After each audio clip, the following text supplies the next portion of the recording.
एकल चालक प्लेट संधारित्र भी संभव है। देखो यहाँ पर मैंने आपको बताया था दूसरा कहाँ पे रखोगे, तो इसका मतलब 2 जरूरी है, लेकिन एकल प्लेट भी संभव है जिसकी दूसरी प्लेट कहाँ मान ली जाती है कि भाई यहाँ पर होगी, दूसरी प्लेट पृथ्वी या अनंत पर भू संपर्कित मान ली जाती है। ठीक है, इसकी कोई दिशा विशा नहीं होती, इसकी कोई दिशा पाटनी नहीं होती। हेलो माय डियर फ्रेंड्स, तो कैसे हैं आप लोग? उम्मीद करता हूँ बहुत ही स्वस्थ होंगे, मस्त होंगे और अपने लाइफ में जबरदस्त होंगे। चलिए शुरू करते हैं आज का लेक्चर। लेक्चर नंबर है 21, चैप्टर नंबर है 2, 12th क्लास और स्थिर वैद्युत विभव तथा धारिता अपन चैप्टर चला रखे। ठीक है, नए मार्कर के साथ और इसकी शुरुआत। हो सकता है यहाँ पे थोड़ा हल्का दिख रहा हो आपको, मैंने शुरू में इंक नहीं डाली थी, फिर जैसे मुझे महसूस होने लगा कि नहीं वाकई इसकी ज़रूरत है तो मैंने इंक डाली, इसलिए आपको यहाँ का थोड़ा डार्क नज़र आ रहा होगा और यहाँ का थोड़ा लाइट। खैर, टॉपिक पर आते हैं और ये कह रहा है धारिता। आज अपन एक कह सकते हैं कि चैप्टर 2 के पार्ट सेकंड की शुरुआत कर रहे हैं। और हो ना हो शायद मैं, जहाँ तक मुझे ध्यान है कि इस चैप्टर की शुरुआत में मैंने आपको ये बताया होगा कि पार्ट 1 और पार्ट 2 में इस चैप्टर को पढ़ा जाएगा। तो इस जनरली मैं इसी हिसाब से पढ़ाता हूँ, इसलिए तो ये जो है पार्ट सेकंड में आता है इस चैप्टर। इससे पहले का अपन ने पोटेंशियल के बारे में पढ़ा था, विभव के बारे में पढ़ा। देखो चैप्टर खुद ही, चैप्टर का नाम खुद ही चैप्टर को बांटे हुए है। कैसे सर? स्थिर वैद्युत विभव तथा धारिता, देखो बटा हुआ है ना। तो इसलिए मैं भी जनरली शुरुआत में, आप इसको कह सकते हैं कि ओरिएंटेशन लेक्चर में इस चैप्टर के मैं बता देता हूँ कि इस चैप्टर को अपन मुख्य रूप से 2 भागों में पढ़ेंगे। पहला पार्ट अपना 20 लेक्चर में खत्म हो चुका है, ठीक है, और अब अपन इसका पार्ट सेकंड स्टार्ट कर रहे हैं, धारिता कैपेसिटेंस। ये तो था इंट्रोडक्शन। अब आते हैं इस पर पार्ट सेकंड पर। ये उसके जितना लंबा नहीं है कि सर आप इसमें भी 20 लेक्चर लगाएंगे, नहीं। ये मुश्किल से आने वाले 5 से 6 लेक्चर्स में आई होप ये जो है, होप क्या, हो ही जाएगा, मान के चलो ऐसा कि कंप्लीट हो ही जाएगा। ठीक है, सर इसी पे क्यों बनाए जा रहे हो? ठीक है, इतने खैर वो बात की बात है। मेरा यह था कि चीज़ को ख़त्म करना ज़्यादा बेहतर होता है। ठीक है, मन में ऐसा तो रहता तो है कि यार दूसरा वीडियोस डालें, बट ठीक है, चीज़ अगर शुरुआत करी है किसी चीज़ को तो उसको ख़त्म भी करना है, यानी कि चैप्टर की शुरुआत अगर कर दी है तो उसे ख़त्म भी करेंगे। ठीक है, ऐसा नहीं होगा कि अगर कोई बच्चा की इस प्लेलिस्ट में आ गया है तो उसे आधे टॉपिक्स ही मिले। ठीक है, आइए टॉपिक पर आते हैं। क्या कह रहा है कि धारिता यानी कि कैपेसिटेंस, क्या चीज़ सर? सर कैपेसिटेंस, आवेश ग्रहण या धारण करने की क्षमता ही क्या कहलाती है? धारिता कहलाती है। माइक चालू है और वीडियो भी ऑन है, नहीं तो क्या है ये पता नहीं लगता, मैं बोलता जाऊंगा और कैमरा बंद हो चुका। खैर, आवेश ग्रहण या धारण करने की क्षमता ही क्या कहलाती है? धारिता कहलाती है। कैपेसिटेंस, होल्ड करने की क्षमता, कितना सब्र है इसमें ये पता लगता है उसकी धारिता माप कर, कितना होल्ड कर सकता है, कितना सहन कर सकता है। आगे क्या है कह रहा है सेकंड पॉइंट, किसी चालक को दिया गया आवेश उसके विभवा अंतर के समानुपाती होता है। मानी किसी चालक को दिया गया आवेश उसके विभवांतर के समानुपाती होता है। समानुपाती का मतलब आपको पता है, ऐसा चिन्ह होता है। जनरली इसमें मेरे को लिखते वक्त एक पॉइंट याद आया था, मैं सोचा कि जब स्टार्ट करेंगे तब बता दूंगा, तो मेरे को वापिस से याद आ गया। तो देखिए वो पॉइंट क्या था, वो ये था कि जनरली क्या आता है, कुछ बच्चे अल्फा और समानुपाती को एक साथ लिखते हैं। मैंने भी जब अपने स्टडी टाइम्स में जो है ऐसे एक साथ ही लिखता था, फिर धीरे धीरे चीज़ें पता लगती है। तो अल्फा तो लिखा जाता है बच्चों ऐसे, जिसमें ये जो इसके एंड्स है, ये वाला एंड्स और ये वाला एंड, ये ब्रॉडन अवे होते हैं, यानी एक दूसरे से दूर होते हैं या दूर भागते हुए होते हैं। और समानुपाती ठीक ऐसा ही लिखा जाता है जैसे मैंने यहाँ पर लिखा है या बनाया है, ठीक ऐसे ही बनाया जाता है, जिसमें इसके एंड्स जो है वो एक दूसरे के करीब आ जाते हैं इस प्रकार से।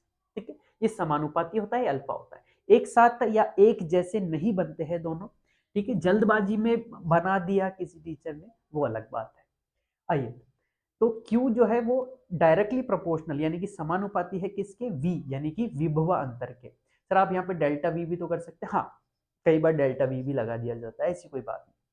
तो यहाँ से जब अपन यह चिन्ह हटाते हैं समानुपाती का, तो इसकी जगह जब बराबर लगाते हैं तो एक क्या आता है अपने पास? नियतांक, तो वो ही नियतांक ही यहाँ पर क्या है, C। और C यहाँ पर इस नियतांक को बोला क्या है, धारिता बोला गया है। सर ये लाइन की फील नहीं आ रही कि किसी चालक को दिया गया आवेश, ठीक है, उसकी विभवांतर के समानुपाती होता है, कैसे? आगे चल करके अपन एक कॉन्सेप्ट पढ़ेंगे, समानांतर समानांतर पट्टिका यानी कि पैरेलल प्लेट कैपेसिटर कैसे दिखता है। देखो ध्यान से, एक ऐसी प्लेट होती है, एक ऐसी प्लेट होती है, एक पॉजिटिवली चार्ज होती है, एक नेगेटिवली चार्ज होती है, ऐसे दोनों अलग अलग वायर से ऐसे कनेक्ट होती है, समझ गए? तो एक पॉजिटिवली चार्ज है, एक नेगेटिवली चार्ज है। देखो इसको फील दिला रहा हूं मैं ना, इस सेंटेंस की, किसी चालक को दिया गया आवेश उसकी विभवांतर के समानुपाती, एक प्लस वी है एक माइनस वी, तो दोनों में क्या जनरेट हो गया, एक विभवांतर जनरेट हो गया। हाँ ना बोलो सर, यस सर। तो एक कैपेसिटर, ये क्या है, ये एक तरीके का कैपेसिटर है। तो एक कैपेसिटर कितना ज्यादा चार्ज, कितना चालक को दिया गया आवेश, कितना ज्यादा आवेश जो है होल्ड कर सकता है, वो उतना ही अच्छा कैपेसिटर होता है। आपने देखा होगा कि कैपेसिटर इस पंखे वगैरह में लगे होते हैं, ऐसे सिलेंड्रिकल टाइप के होते हैं, ठीक है। उसको ऐसे शायद नेक्स्ट लेक्चर में हो पाया तो मैं जरूर दिखा दूंगा। उसको जब ऐसे सॉकेट में लगाते हैं, थोड़ी देर चार्ज स्टोर कराते हैं और तार भिड़ाते हैं वापिस से, तो वो क्या करता है, स्पार्क करता है। क्यों? क्योंकि उसने चार्ज स्टोर कर लिया, वापिस भिड़ाया, यानी कि वो वापिस से न्यूट्रल हुआ। क्योंकि एकदम से न्यूट्रल हुआ इसलिए वो स्पार्क करता है, ठीक है। जादू वगैरह देखा होगा आपने, आपके हो सकता है टीचर्स ने कराया हो स्कूल में वगैरह में, तो उसको अपन कैपेसिटर कहते हैं।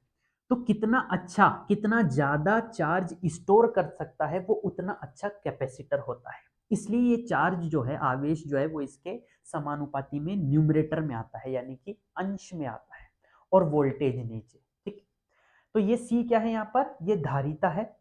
और इस ये जो C है, इसका जो मात्रक होता है बच्चों, ये मात्रक क्या होता है C का, ये होता है फैराड। देखो आवेश का मात्रक आ गया कूलाम, और V यानी कि वोल्टता का मात्रक आ गया वोल्ट, इसलिए कूलाम बटे वोल्ट क्या हो गया यहाँ पर, फैराड हो गया, ठीक है सर। अच्छा, विमा इसकी ये आती है। अब आप पूछो कि सर ये कैसे आई, तो बच्चों ये कूलाम और वोल्ट की रख करके आती है। मैं बता तो सकता हूँ, फिर लेक्चर ज्यादा लंबा हो जाएगा, तो ये छोटी मोटी चीजें 11वीं कक्षा की चीजें आप 11 क्लास के नोट्स देखोगे, आपको तुरंत समझ में आ जाएगा कि कूलाम का यहाँ पे मात्र रखना है, वोल्ट का रखना है, तो सॉल्व करने पर ही अपने आप आ जाएगा, ठीक है। आए नेक्स्ट पॉइंट क्या कह रहा है कि धारिता एक अदिश राशि होती है। दो राशि होती है, ये भी आपको पता है, सदिश और अदिश। तो ये अदिश होती है यानी कि वेक्टर नहीं होती, स्केलर क्वांटिटी होती है, ठीक है। इसकी कोई दिशा विशा नहीं होती, इसकी कोई दिशा पाटनी नहीं होती। धारिता का सीजीएस मात्रक, सर सीजीएस का क्या मतलब है यहाँ पे, सीजीएस का मतलब होता है सेंटीमीटर, ग्राम और सेकंड, ठीक है। जनरली ऐसे बोलते हैं, इसलिए इसको सीजीएस पढ़ा जाता है कि सर इसका सीजीएस मात्रक क्या है। इसका सीजीएस मात्रक होता है ये, कि सर जो आवेश है Q, उसका सीजीएस मात्रक रख दिया, V का सीजीएस मात्रक रख दिया, दोनों का सीजीएस मात्रक को सॉल्व किया इसको, तो कितना आ गया, तो 1 फैराड, यानी कि इस धारिता का सीजीएस मात्रक कितना आया सर, इतना आ गया, 1 फैराड। सर फैराड बराबर क्यों लिखा, क्योंकि इसका जो एसआई पद्धति में जो मात्रक होता है वो तो ये होता है, एसआई पद्धति के अनुसार तो इसका मात्रक ये होता है, या आप इसको एमकेएस पद्धति भी कह सकते हो, ठीक है। एमकेएस पद्धति भी कह सकते हो, उसमें तो ये होता है। लेकिन यही एसआई पद्धति वाला ये जो मात्रक है, जिसको अपन ने एक मान लिया, 1 फैराड, तो ये 1 फैराड किसके बराबर होएगा सीजीएस में, तो वो इसके बराबर होएगा। सर ये दोनों कहां से आए, लास्ट चैप्टर में मैंने आपको बताया थी कि ये कूलाम का जो है ये सीजीएस मात्रक क्या होता है, ये सब, ठीक।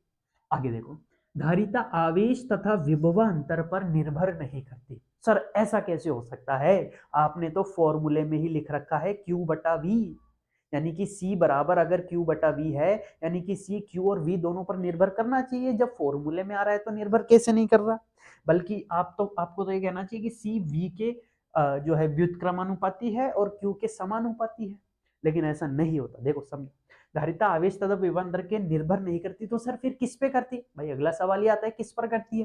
तो यह दोनों चालकों के, कौन सर दोनों चालक, अभी बताया था मैंने, पैरेलल प्लेट कैपेसिटर, ये ऐसा कुछ होता है।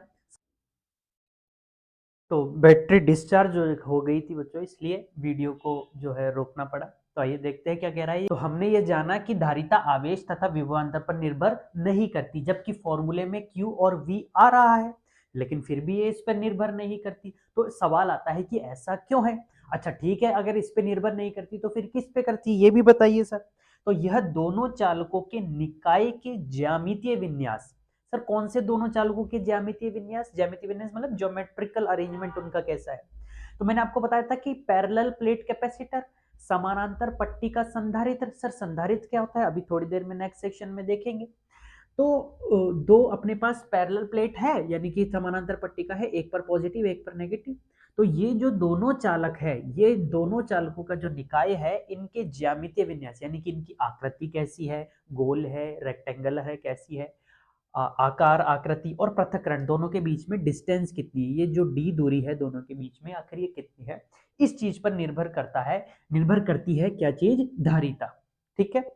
और साथ ही दोनों चालकों के पृथक करने वाले माध्यम परावैद्युत पदार्थ पर भी निर्भर करती है। यानी कि ये जो दोनों अपने पास चालक है, इनके बीच में हवा भरी है, मरकरी भरा है, घी भरा है, पानी भरा है, क्या भरा है, इस इनके बीच के माध्यम पर भी ये निर्भर करती है क्या चीज, धारिता। ठीक है, फॉर्मूला आपको दिख रहा है ये, लेकिन निर्भर इस पे करती है। सर ऐसे कैसे पता पड़ेगा, जैसे जैसे अपन आगे बढ़ेंगे समानांतर पट्टी का संधारित्र का डेरिवेशन करेंगे, चीजों का आगे आगे करके डेरिवेशन करेंगे एक एक, तो अपन देखेंगे कि हाँ वाकई में ये जो सी है यानी कि जो धारिता है वो इन चीजों पे निर्भर कर रही है, जो कि आपको यहाँ पर बताया जा रहा है। आगे आगे धीरे आपको पढ़ते चलो, धीरे धीरे चीजें समझ में आती आ जाएगी। ठीक है, तो अब मैं आपको नेक्स्ट सेक्शन में मिलता हूँ। नोट कर लो, नोट कर लिया।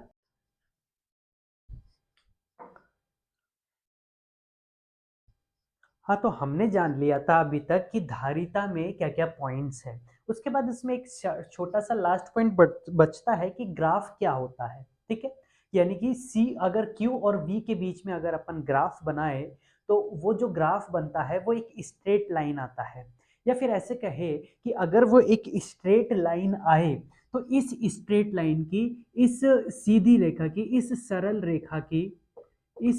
रेखा की जो स्लोप है यानी कि जो ढाल है वो क्या देगी, वो इस Q और V की, अगर इस कैपेसिटेंस के केस में, कैपेसिटर के केस में, संधारित्र के केस में अगर Q और V के बीच में ग्राफ बनाया है तो उस Q और V के बीच में बनने वाले ग्राफ की जो ढाल है, जरूरी नहीं है वो सरल रेखा हो सकता है कर्व वो, तो अगर वो कर्व भी है तो उसकी ढाल अगर अपन निकालना चाह रहे हैं Q और V के बीच के ग्राफ की, किसकी, Q और V के बीच के ग्राफ की, तो वो क्या देती है, तो वो जो ढाल है जिसको अपन m से दर्शाते हैं, जो कि होता है tan थीटा, इसका थीटा, वो देती है अपन को c, क्या देती है, c फॉर क्या है यहाँ पर, ये धारिता देती है। सर आपको कैसे पता, देखो सिंपल सी बात है, Q और V के बीच का ग्राफ बना रहे हैं, जैसे मान लो यहाँ पर एक पॉइंट है, ये लो सर, इस पॉइंट का मान लेते हैं कि यहाँ पर ये Q डाल रहा है, यहाँ पे ये V नोट डाल रहा है। तो किसी भी ग्राफ की ढाल कैसे निकाली जाती है, किसी भी ग्राफ की ढाल कैसे निकाली जाती है, किसी भी ग्राफ की ढाल ऐसे निकाली जाती है कि सर उस पॉइंट, उस ग्राफ पर दो पॉइंट ले लो, एक तो ये ले लो और एक ये ले लो, एक कौन सा ले लो, एक तो ये ले लो और एक ये ले लो, या फिर अपन डायरेक्ट भी देख सकते हैं। देखो ये एक त्रिभुज बन गया, ये देखो ये एक त्रिभुज बन गया जिसका ये वाली जो दूरी है ये कितनी है, क्यू के बराबर, और नीचे वाली जो दूरी है वो वी नॉट के बराबर है। तो इस त्रिभुज का अगर मैं टेन थीटा निकालूं, बचपन में कक्षा 10 में आपने कर रखा है टेन थीटा कैसे निकलता है, तो इसका टेन थीटा आ जाएगा परपेंडिकुलर अपॉन बेस, यानी कि क्यू बटे वी नॉट, और यही मैंने लिखा है। और क्यू बाय वी नॉट क्या होता है, यानी कि आवेश बटे वोल्टता क्या होती है, धारिता ही तो होती है। तो इसलिए इस ग्राफ की जो ढाल है यानी कि जो टेन थीटा है वो चूंकि क्यू बाई वी नॉट निकल कर आता है, और हम जानते हैं कि क्यू बाई वी नॉट यानी कि आवेश बटे वोल्टता धारिता देती है, इसलिए हम ये कह सकते हैं कि क्यू और वी के बीच में बनने वाले ग्राफ की जो ढाल है वो हमेशा क्या देगी, वो धारिता देगी। ठीक है, क्वेश्चन आ जाते हैं इस पे, तो उसमें आपको ये चीज ध्यान रखनी है। अब अपन बढ़ते हैं संधारित्र की तरफ कि संधारित्र क्या होता है, आइए समझते हैं। संधारित्र एक ऐसा समायोजन है जिसमें किसी चालक के आकार में परिवर्तन किए बिना उस पर आवेश की पर्याप्त मात्रा संचित की जा सके या अथवा धारिता अधिक से अधिक बढ़ाई जा सके, संधारित्र कहलाता है। क्या मतलब हुआ? ठीक है, संधारित्र ऐसा समायोजन जिसमें चालक, जैसे कि कोई कोई भी चालक मान लो, ठीक है, जैसे कि ये एक चालक है, मान लेते हैं ये एक प्लेट है लोहे की, ये चालक है। अब इसमें अपन इसके आकार में परिवर्तन किए बिना इसमें कितनी ज्यादा से ज्यादा आवेश इसको दे सके, वैसे तो इसमें देखो, ध्यान से देखो तो एक शब्द दिखा है समायोजन। समायोजन मतलब दो वस्तुओं की दो जरूरत पड़ेगी, तो एक प्लेट से तो काम नहीं चल सकता, इसलिए हमारे को जो है पढ़ाया जाता है वो क्या पढ़ाया जाता है, समानांतर पट्टी का संधारित्र, जिसमें दो चाहिए रहती है। क्योंकि अगर आप इसको पॉजिटिव कर दोगे तो नेगेटिव किसको करोगे, वो एक को पॉजिटिव और दूसरे को दूसरा आवेश नहीं रहेगा, तो फिर पोटेंशियल डिफरेंस कहां से लाओगे, ये कहां से लाओगे, दूसरा नहीं रहेगा, सीधी सी बात है। तो इसलिए जनरली दो अपने पास प्लेट रहती है, एक पॉजिटिवली चार्ज और एक नेगेटिवली चार्ज। तो ये जो एक ऐसा समायोजन होता है, ये एक समायोजन हो गया जिसमें किसी चालक के, इस चालक के आकार में परिवर्तन किए बिना उस पर अधिक से अधिक आवेश जो है या आवेश की एक पर्याप्त मात्रा संचित करें, धारिता अधिक से अधिक बढ़ाए। ऑब्वियस बात है कि वो सबसे अच्छा कैपेसिटर वो होगा, सबसे अच्छा संधारित्र वह होगा जो ज्यादा से ज्यादा आवेश को होल्ड करके रख सके। मैंने आपको पहले भी बताया था। आगे बढ़ते हैं। एकल चालक प्लेट संधारित्र भी संभव है। अब देखो यहां पर मैंने आपको बताया था दूसरा कहां पे रखोगे, तो इसका मतलब दो जरूरी है, लेकिन एकल प्लेट भी संभव है जिसकी दूसरी प्लेट कहां मान ली जाती है कि भाई यहां पर होगी, दूसरी प्लेट पृथ्वी या अनंत पर भू संपर्कित मान ली जाती है। कि सर जैसे एक प्लेट ये है तो ऐसा मान लिया जाता है कि दूसरी प्लेट जो है वो जमीन पर रखी हुई है या जमीन में गड़ी हुई है, क्योंकि इसका मतलब ये है कि अगर उस पर कोई आवेश आप मान भी लोगे या डालना भी चाहोगे तो वो सारा किस में चला जाएगा, ग्राउंड में चला जाएगा। ग्राउंडिंग करते थे ना अपन, वो इसलिए। तो ठीक है, तो ये सिंपल सी बात है। संधारित्र को निम्न प्रतीकों द्वारा दर्शाया जाता है। नियत धारा के लिए इसको ऐसे दर्शाया जाता है, परिवर्ती धारा के लिए इसको ऐसे दर्शाया। ठीक है, सिंपल सी ये जो सिंबल है, बस इसको आप जैसे है वो तो क्वेश्चंस में आपको वैसे भी देखने को मिल जाता है, बस पता होना चाहिए भाई ऐसे दिखने वाली चीज जो है वो संधारित्र कहलाती है, नियत धारा के लिए ऐसे दिखेगा, परिवर्ती। ठीक है, तो ये तो बच्चों आज का लेक्चर। मिलते हैं किसी नेक्स्ट लेक्चर में, तब तक के लिए स्वस्थ रहिए, मस्त रहिए, अपनी पढ़ाई में व्यस्त रहिए। All the very best.